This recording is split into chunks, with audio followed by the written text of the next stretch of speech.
এই পাঁচটা শর্ত যদি পাওয়া যায় মুহূর্তেই আপনার দোয়া আরশে যে নক করবে। এক নাম্বার শর্ত আকলুল হালাল, হালাল খাওয়া। কি খাওয়া? দুই নাম্বার শর্ত দোয়াটা করতে হবে একজনের কাছে, তিনি কে? চাইতে হবে একজনের কাছে, তিনি কে?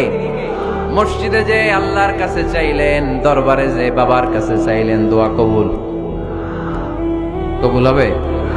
হবে? চাইতে হবে একজনের কাছে, তিনি কে? তিন নাম্বার ইয়াকিন থাকতে হবে যে আমার দোয়াটা কবুল হচ্ছে।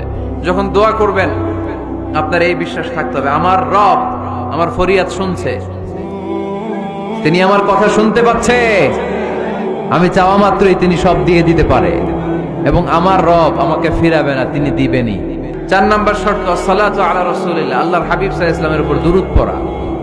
কুল্লু দুআ মাহজুব মাওকুফুন বাইনাস সামাই ওয়াল আরদ, আমরা যা দোয়া করি সব আকাশ জমিনের মাঝখানে পেন্ডিং হয়ে থাকে। মা লাম ইউসাল্লা আলাই, আল্লাহর হাবিব বললেন যতক্ষণ না আমার উপর দুরূদ শরীফ পড়া হয়।